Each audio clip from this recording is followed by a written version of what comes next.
आज मैं आपको American action thriller movie Echelon conspiracy के बारे में बताऊंगा। मूवी की शुरुआत में हम एक औरत को देखते हैं जो अभी एक सबवे स्टेशन में है और लगातार अपने फोन में टकटकी लगाए हुए है और जो निर्देश उसे इस फोन से मिलते हैं उन्हें ही फॉलो कर रही है। उसी फोन से उसे अपनी ट्रेन छोड़कर टनल में जाने का निर्देश मिलता है, जिसे फॉलो करते हुए वो अंधेरे टनल में चली जाती है, जहाँ एक ट्रेन तेजी से उसकी ओर आती है, जिससे बचकर वो दूसरी लेन पर चली जाती है। लेकिन दुर्भाग्यवश तेजी से आती हुई दूसरी ट्रेन उसे रोनते हुए निकल जाती है। अब यहाँ से हमें मेन कैरेक्टर मैक्स दिखाया जाता है, जो कि एक IT इंजीनियर है और अभी थाईलैंड की एक कंपनी में सिक्योरिटी सिस्टम इंस्टॉल कर रहा है। यहाँ का प्रोजेक्ट पूरा करने के बाद मैक्स जब इवनिंग में होटल वापस जाता है, वहाँ रिसेप्शनिस्ट उसे एक पैकेज देते हुए कहती है कि ये आपके लिए कोई छोड़ गया है। लेकिन मैक्स कंफ्यूज हो जाता है क्योंकि यहाँ उसे न ही कोई जानता था और न ही उसने कहीं से कुछ भी ऑर्डर करके मंगवाया था। अब मैक्स इस पैकेज को अपने रूम में जाकर खोलता है तो पाता है कि इसमें बहुत ही लेटेस्ट टेक्नोलॉजी से बना एक फोन है, जिसमें GZT की ब्रांडिंग है, पर ऐसी कोई भी कंपनी मार्केट में नहीं है। अब कुछ टाइम के बाद उसी फोन पर एक मैसेज आता है कि उसे यहाँ थाईलैंड के इसी होटल में एक रात और रुक जाना चाहिए, क्योंकि कल के दिन यहाँ लोगों को स्पेशल डिस्काउंट दिया जाने वाला है। अब मैक्स को भी ये आइडिया सही लगता है, क्योंकि वो भी एक दिन रुककर थाईलैंड घूमना चाहता था, तो वो एक और दिन के लिए रूम बुक कर लेता है और अपनी सुबह की फ्लाइट को भी कैंसिल कर देता है। अब अगले दिन जब मैक्स अपने हॉलिडे को एंजॉय कर रहा होता है, तो उसे न्यूज में पता चलता है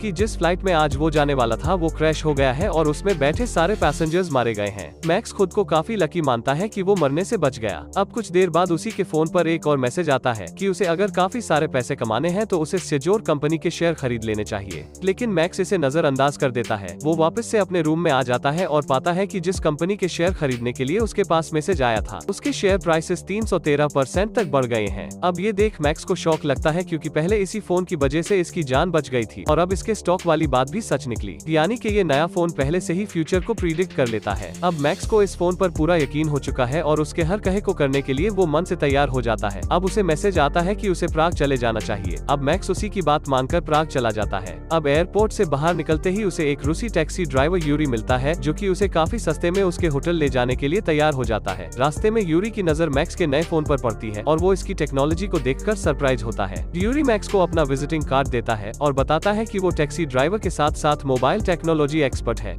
और वो नई टेक्नोलॉजीज को काफी अच्छे से मॉडिफाई कर सकता है। अब मैक्स अपने नए 5 स्टार होटल में पधारता है, जहां उसे इस नए फोन ने आने के लिए पहले ही निर्देश दे दिया था। अब मैक्स को एक और मैसेज आता है कि उसे कैसीनो जाकर मशीन नंबर 13 पर जाकर खेलना चाहिए। अब मैक्स को गैम्बलिंग के बारे में ज्यादा नहीं पता था, तो वो कैसीनो में यहाँ वहाँ 13 नंबर मशीन को ढूंढने लगता है, लेकिन वो देखता है कि एक दूसरा प्लेयर इसी मशीन पर बैठा हुआ था। तभी मैक्स के उसी नए फोन पर मैसेज आता है कि इस मशीन नंबर 13 पर एक बड़ा जैकपॉट लगने वाला है। तो उस प्लेयर को मशीन से उठाने के लिए मैक्स काफी ज्यादा पैसे देने की पेशकश देता है और वो प्लेयर उसे मान भी लेता है और इसके बाद मैक्स पहले ही मौके पे चौका लगा देता है और 1 लाख यूरो जैकपॉट में जीत जाता है। और वही कैसीनो की सिक्योरिटी टीम उसे कैमरा में देख काफी हैरान होती है और उन्हें शक होता है कि आखिर मैक्स को कैसे पता चला कि इस मशीन पर इस समय बड़ा जैकपॉट लगने वाला है, जो उसने इतने सारे पैसे देकर पिछले प्लेयर को वहां से चलता कर दिया। लेकिन मैक्स का कोई भी चीटिंग का पास्ट रिकॉर्ड न होने के चलते मैनेजर उस पर कोई कार्यवाही नहीं कर सकता था। अब लालच में अंधा हो चुका मैक्स अपनी प्राइज मनी को कैश कराने के बजाय सारे के सारे पैसों के और चिप्स खरीद लेता है। अब टेबल पर बैठते ही मैक्स अपने सारे के सारे चिप्स को एक ही बार में दाव पर लगा देता है और फिर से जीत जाता है। अब मैनेजर को उस पे और भी ज्यादा शक हो जाता है, क्योंकि उसने मैक्स को बार बार फोन में देख कर खेलते हुए देख लिया था। अब उसे कैसीनो से जाने से पहले बताया जाता है कि अगली बार से वो अपने फोन को अंदर नहीं ला पाएगा। अब बाहर जाकर मैक्स यूरी को कॉल करता है और उससे एक ऐसा डिवाइस बनाने की फरमाइश करता है जिससे उसे बार बार मैसेज पढ़ने के लिए फोन में न देखना पड़े और मैसेज सीधे उसके कानों में रीड हो जाए। अब यूरी इसके लिए थोड़ा टाइम मांगता है। इधर होटल में अपने रूम में जाते वक्त मैक्स को एक कपल आपस में लड़ाई करता दिखाई देता है। मैक्स उस लड़की कैमिला को उसके बॉयफ्रेंड से बचाने की कोशिश करता है। बदले में कैमिला का बॉयफ्रेंड मैक्स को ऐसा मुक्का देता है कि वो सीधा बेहोश हो जाता है। अब हमें मालूम पड़ता है कि कैमिला और उसका बाबू वास्तव में सीक्रेट एजेंट्स हैं, जो मैक्स को मामू बना चुके हैं। उन्हें मैक्स के राज जानने के लिए होटल सिक्योरिटी द्वारा भेजा गया था। कैमिला मैक्स के फोन से सिम निकाल कर उसका क्लोन बना लेती है। फिर अगले सीन में मैक्स को होश आता है और कैमिला एक्टिंग करती है कि वो उसकी बहुत एहसानमंद है कि उसने उसका साथ दिया। उधर मैनेजर सिम से आने वाले मैसेजेस का सोर्स पता करने की कोशिश करता है, लेकिन वो ये ट्रैक नहीं कर पाते कि आखिर वो मैसेजेस कहां से आ रहे हैं। दूसरी तरफ मैक्स यूरी से मिलकर उसका बनाया गैजेट ले लेता है,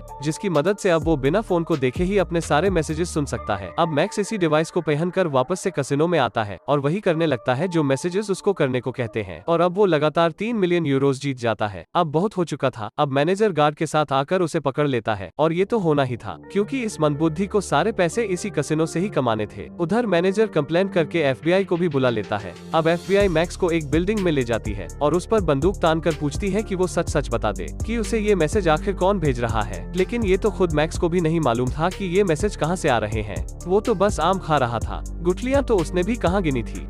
अब FBI एजेंट ग्रांट मैनेजर को बताता है कि उनकी कसिनो का ये केस FBI के लिए पहला नहीं है। पिछले काफी टाइम से अलग अलग लोगों के पास ऐसे मिस्टीरियस फोन्स भेजे जा रहे हैं जिनके मैसेजेस की वजह से ही वे बहुत कम टाइम में काफी ज्यादा पैसे कमा लेते हैं। लेकिन अफसोस इस बात का है कि जब कभी FBI उन लोगों से पूछताछ करने की कोशिश करती है तो कुछ ही टाइम बाद उन लोगों की मौत हो जाती है और इसके बाद FBI को पता नहीं चल पाता कि इन मैसेजेस का मेन सोर्स कहाँ से है। अब FBI एजेंट ग्रांट मैक्स से डील करता है कि वो उसे छोड़ देंगे, लेकिन बदले में उसे FBI की मदद करनी होगी ताकि वो इस मोबाइल का मेन सोर्स पता कर पाए। अब एजेंट ग्रांट अपने बॉस रेमंड को बताता है कि उसे अभी भी उस अज्ञात सोर्स का कोई सुराग नहीं लगा है, लेकिन मैक्स उनकी मदद करने को तैयार है।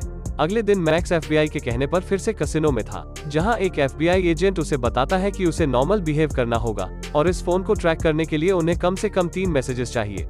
और यहाँ मैक्स के फोन में फिर से मैसेजेस आना शुरू होते हैं और मैक्स फिर से उनके कहने पर खेलने लगता है। लेकिन सरप्राइजिंगली इस बार वो हार जाता है और तभी उसके पास एक और मैसेज आता है कि उसे पता है कि कोई इस फोन के सिग्नल को ट्रैक कर रहा है। वहीं दूसरी ओर FBI फोन के सिग्नल्स ट्रैक कर लेती है। ये देखते ही FBI चीफ रेमंड सबको वहां से जाने को कहता है, जैसे कि उसको सब कुछ पहले से ही पता हो। वो एजेंट ग्रांट को बताता है कि इन मैसेजेस का मेन सोर्स एशलोन है। एशलोन एक सुपर कंप्यूटर है जो आर्टिफिशियल इंटेलिजेंस से चलता है, जिसे NSA ने ही सिक्योरिटी के लिए बनाया था और रेमंड को लगता है कि जरूर किसी ने इसे हैक किया है। यहाँ से वो सबको उस हैकर को ढूंढने के लिए कहता है। अब रेमंड एक दूसरे एजेंट को हायर करता है जो कि मैक्स की ही तरह दिखता है और उसे ही मैक्स का फोन दे दिया जाता है। अब इस फेक मैक्स को मैसेज आता है कि वो जल्दी से रोड पर आगे बढ़े, लेकिन जैसे ही वो आगे बढ़ता है गाड़ियां उसे टक्कर मार देती हैं और वो वहीं मर जाता है। वही अब रियल मैक्स कैमिला के साथ था, जहां उसे अब तक ये नहीं पता चल पाया था कि असल में कैमिला होटल की सिक्योरिटी डिपार्टमेंट की सीक्रेट एजेंट है।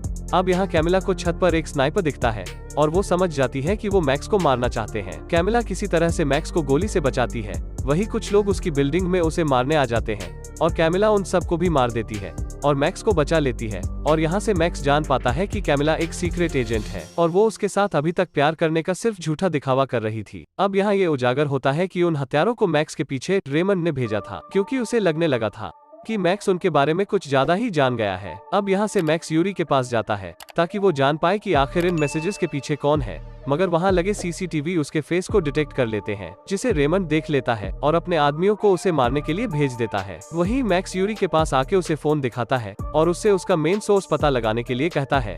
यूरी कहता है कि उसे इसके लिए कई घंटे लगेंगे। अब कुछ घंटों बाद यूरी को पता लग चुका था कि ये मैसेजेस कहाँ से आ रहे हैं। वो मैक्स को बताता है कि ये सारे ही मैसेजेस सुपर कंप्यूटर एशलोन से आ रहे हैं जो खुद से सोच सकता है। मैक्स को ये सब बहुत अजीब लगता है कि आखिर एक कंप्यूटर इतना सब कुछ कैसे कर सकता है। यहाँ यूरी मैक्स को बताता है कि एशलोन कोई साधारण AI कंप्यूटर नहीं है, बल्कि वो सारे कंप्यूटर और मशीन्स को एक्सेस कर सकता है।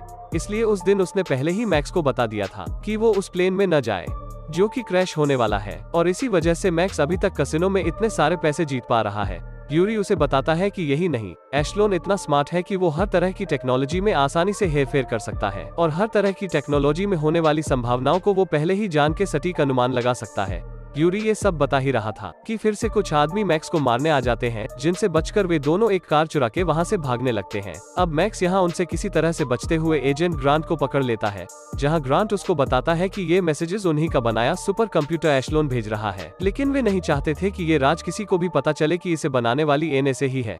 अब तभी मैक्स को एक और मैसेज आता है, जहां उसे बैकअप सर्वर फैसिलिटी में जाने को कहा जाता है। अब मैक्स को याद आता है कि मैक्स ने सबसे पहले यही सिक्योरिटी सिस्टम इंस्टॉल किया था।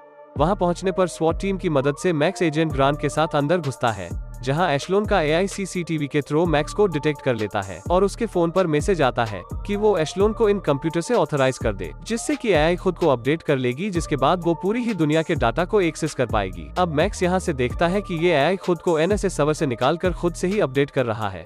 मैक्स इसे बंद करने की कोशिश करता है, लेकिन वो असफल रहता है और अब एशलोन दुनिया के हर कंप्यूटर के डाटा को एक्सेस करने लगा था। वही ग्रांट रेमंड को बताता है कि उन्हें एशलोन के AI को खत्म करना ही होगा। वरना उन्हीं का बनाया सुपर कंप्यूटर सारी दुनिया के कंप्यूटर और सारे लोगों को भी कंट्रोल करने लगेगा। दूसरी ओर मैक्स एशलोन को बंद नहीं कर पा रहा था, तो वो उसके साथ बोलकर संपर्क करने लगता है और वो कहता है कि एआई के अपडेट होते ही किसी भी इंसान के पास कोई भी प्राइवेसी नहीं रह जाएगी, और इस एआई को बनाने का रियल पर्पस था कि वो अमेरिका को साइबर सिक्योरिटी दे, न कि उन्हीं के नागरिकों को कंट्रोल करने लग जाए और उनकी सारी ही प्राइवेसी को खत्म कर दे। ये सुनने के बाद एआई खुद से ही सारे ही आर्टिकल्स को प्रोसेस करने लगता है कि किस तरह से वो लोगों को कंट्रोल कर रहा है, और वो सारे अपडेट्स को कैंसिल करके खुद को ही शटडाउन कर लेता है, क्योंकि वो समझ गया था कि उसे लोगों की सिक्योरिटी के लिए बनाया गया था और वो खुद ही लोगों की सिक्योरिटी के लिए खतरा बन गया। अब यहाँ से मैक्स को FBI अरेस्ट कर लेती है, मगर उसे कुछ ही टाइम बाद छोड़ दिया जाता है ताकि पब्लिक को ये बात न पता चले कि NSA का खुद का ही बनाया सुपर कंप्यूटर उनके खुद के लिए ही इतना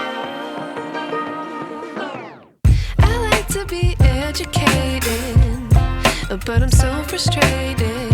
Hello to my loneliness. I guess that ignorance is